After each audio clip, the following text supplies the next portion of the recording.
ସ୍ୱର୍ଣ୍ଣ ବର୍ଷା ହେବା ଦିନଠାରୁ ଅବିଶ୍ରାନ୍ତ ଭାବେ ସେମାନଙ୍କ ସମସ୍ତ ଶ୍ରମ ଦେଇଛନ୍ତି। ସମସ୍ତ ପ୍ରଶାସନିକ ଅଧିକାରୀ ବି ସହଯୋଗରେ ଅଛନ୍ତି। ଯେଉଁ ଯେଉଁ ଜାଗାରେ ଡାଟା ତାଙ୍କ ପାଖରେ ଅଛି ସେମାନେ ଯାଇକି ତାଙ୍କୁ ସେଠି ଶୁଖିଲା ଖାଦ୍ୟ ବଣ୍ଟନ ଏବଂ ରନ୍ଧନ ଖାଦ୍ୟ ବ୍ୟବସ୍ଥା ବି କରୁଛନ୍ତି। ମୋଷ୍ଟ ପ୍ରୋବାବ୍ଲି ଜଗନ୍ନାଥ ପ୍ରସାଦ ଗ୍ରାମ ପଞ୍ଚାୟତରେ ଦୁଇଟା ସେଣ୍ଟର କରୁଛନ୍ତି। ବାକି ଆଉ ଯେଉଁଠି ଆମ ପାଖରେ ଖବର ଆସିବ ଆମେ ବି ସବୁ ସ୍ୱେଚ୍ଛାସେବୀ ମାନଙ୍କୁ ବି ଲଗେଇଛୁ ଯେ ଯେତିକି ଯାହା ପାରିବେ ବିପଦ ସମୟରେ ସମସ୍ତେ ଠିଆ ହେବେ।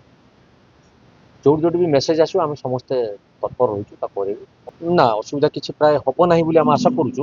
ଏମିତି ଆଜ୍ଞା ତ ଅସୁବିଧା ନିଶ୍ଚିତ ରହିବ, ସେଟା ତ ସ୍ୱାଭାବିକ ପ୍ରକ୍ରିୟା। ଜଣ ଜଣକା କଥାକୁ ସମସ୍ତଙ୍କୁ ସମାଧାନ କରିବା ଆମକୁ ଟାଇମ୍ ଲାଗିବ, କିନ୍ତୁ ଆମେ ସମସ୍ତେ ଯେହେତୁ ସଚେତନ ସ୍ଥାନୀୟ ସରପଞ୍ଚ ଅଛନ୍ତି, ସରପଞ୍ଚ ଭାଇ ବି ଅଛନ୍ତି ମୋ ସାଙ୍ଗରେ, ବିଡ଼ିଓ ମହୋଦୟ ଅଛନ୍ତି, ପ୍ରଶାସକ ବି ଅଛନ୍ତି, ଆଉ ନୋଡାଲ ଅଫିସର ମାନେ ବି ଅଛନ୍ତି। ସମସ୍ତେ ଇଏ ଯେଉଁ ରେସ୍କ୍ୟୁ ସେଣ୍ଟର କରାଯାଇଛି ଏଠି ସମସ୍ତେ ଅଞ୍ଚଳ ଧରି ନିଅନ୍ତୁ ଜଗନ୍ନାଥପୁର ତ ସାରଙ୍ଗପୁର ଆଉ ଚନ୍ଦନପୁର ସହିତ ଆପଣ ତଳି ଅଞ୍ଚଳ ନିଶ୍ଚିତ ରହିବ। ସୁଦର୍ଶନପୁର ଗ୍ରାମ ପଞ୍ଚାୟତ ଆଉ ବରଣ୍ଡୁଆର ଯଦି ବା ଗ୍ରାମ ଭିତରେ ଏତେ ଏଫେକ୍ଟେଡ ନୁହେଁ, କିନ୍ତୁ ସେ ସାଇଡ୍ ଗୁଡ଼ାକ ତ ସେଗୁଡ଼ା ନଷ୍ଟ ହେଇଛି।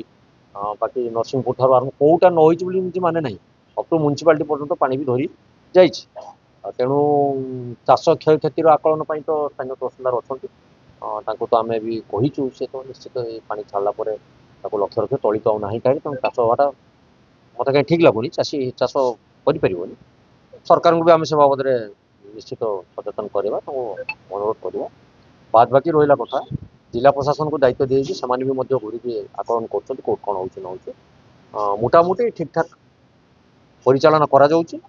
ଆଉ ଯଦି କିଛି ଆପଣମାନଙ୍କ ପାଖରେ ବି ସମସ୍ୟା ଥାଏ, ଯେଉଁ ଜନସାଧାରଣ ମାନେ ଅଛନ୍ତି ଆମ ସାଙ୍ଗରେ ସହଯୋଗୀ ଅଛନ୍ତି, ଯଦି ବି କିଏ କିଛି କହିବେ ଏ ସମୟରେ ଆଉ ଦଳ ଫଳକୁ ଧରିକି ବସିଲେ ଚଳିବନି। ଏ ସମୟରେ ବିପତ୍ତି ସମୟରେ ଆମେ ସମସ୍ତେ ଠିଆ ହେବା। ଆମ ଅଞ୍ଚଳ ଲୋକମାନଙ୍କ ପାଇଁ ଆମେ ନିଶ୍ଚିତ ସହଯୋଗର ହାତ ବଢ଼େଇବା। କ'ଣ ହେଇପାରିବ ଆମ ଦ୍ୱାରା ସମ୍ଭବ କରିବା। ସରକାରଙ୍କ ପାଖରୁ ଯେତିକି ସହଯୋଗ ମିଳିବା କଥା ସେ ବି ମିଳିବାର କିଛି ଅସୁବିଧା ନାହିଁ।